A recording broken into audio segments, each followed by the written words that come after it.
આરોપી અભિષેક ઉર્ફે બાદલ સુરેશભાઈ રામનાથ વિશ્વકર્માને તેના સાથીઓએ પીડિતના પેટ, છાતી, બંને પડખા, માથું, જમણો પગ અને હાથ પર તીક્ષ્ણ હથિયાર વડે હુમલો કરી તેનું મોત નિપજાવ્યું હતું. હત્યા બાદ આરોપી સ્થાનિક પોલીસની નજર ચૂકવીને ફરાર થઈ ગયો હતો. સુરત પોલીસ કમિશનરની ચુસ્ત માર્ગદર્શન હેઠળ પાંદેસરા પોલીસે હત્યારાની શોધખોળ તેજ કરી. હ્યુમન સોર્સ દ્વારા મળેલી ચોક્કસ માહિતીના આધારે પોલીસને ખબર પડી કે આરોપી ઉત્તર પ્રદેશના પ્રયાગરાજ જિલ્લાના હળિયા વિસ્તારના ધનુપુર બજાર ખાતે છુપાયેલો છે. તાત્કાલિક હેડ કોન્સ્ટેબલ ભૂપતભાઈ ઓઢાભાઈ અને હેડ કોન્સ્ટેબલ શિવરાજભાઈ પીઠાભાઈની ટીમે રચીને પ્રયાગરાજ મોકલવામાં આવી. સ્થાનિક ઇનપુટ્સના આધારે ટીમે તપાસ હાથ ધરા ફરાર આરોપી અભિષેક ઉર્ફે બાદલને ઝડપી લીધો છે. પૂછપરછ દરમિયાન આરોપીએ હત્યા કબૂલ કરી અને જણાવ્યું હતું કે ગુનો કર્યા બાદ તે પોતાના વતન ભાગી ગયો હતો. પાંદેસરા પોલીસની આ ઝડપી અને અસરકારક કાર્યવાહીને સુરત પોલીસ વિભાગ દ્વારા પ્રશંસનીય ગણાવવામાં આવી છે. આરોપીને કોર્ટમાં રજૂ કરી આગળની કાયદેસરની કાર્યવાહી હાથ ધરવામાં આવી છે.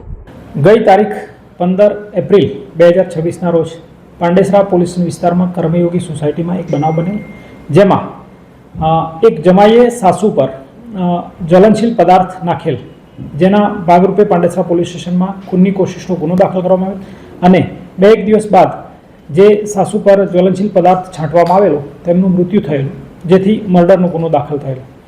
આરોપી મનોહર નાવ હતા, જે બનાવ બાદ ભાગી ગયેલા હતા અને પાંડેસરા પોલીસે તેમનો સર્વેલન્સ કરીને ટ્રેક કરીને તેઓને ગઈકાલે એરેસ્ટ કરેલા છે. અને બનાવની મૂળ હકીકત એવી છે કે જે આરોપી છે તેમના સાળીની દીકરીની સગાઈ, જે ફરિયાદી છે આશાબેન, એમની દીકરીની સગાઈ આરોપી બીજી જગ્યાએ કરવા માગતા હતા અને સાળી તથા એમના સાસુએ બીજી જગ્યાએ સગાઈ કરી દીધેલી હતી અને ટૂંક સમયમાં લગ્ન પણ લેવાના હતા.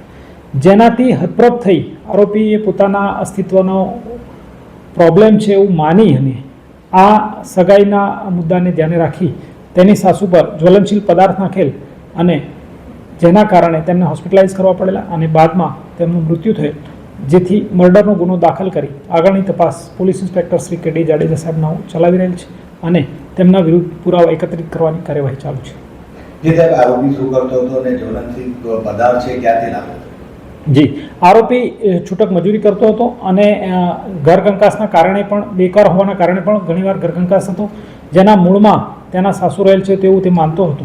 અને જ્વલનશીલ પદાર્થ ક્યાંથી લાવેલો છે તે અત્યાર સુધી એણે છુપાવ્યું છે, પરંતુ માહિતી આપેલી છે જેને વેરીફાઈ કરવાની ચાલુ છે, જેથી વેરીફાઈ થયેલી લોકેશન અને કોમ્યુનિકેશનના આધારે વેરીફાઈ કરી ક્યાંથી લાવેલ છે તે જણાવવામાં આવનાર છે.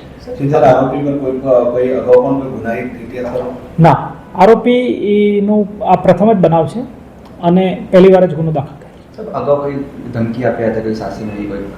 ના, તેઓના કૌટુંબિક પારિવારિક ઝઘડાઓ વિશે ક્યારેય કોઈ પોલીસ ફરિયાદ, અરજી કે રજૂઆત કે કોલ મળેલ નથી. આ ઓલ ઓફ સડન પ્રોવોકેશનથી જ બનેલ બનાવ છે.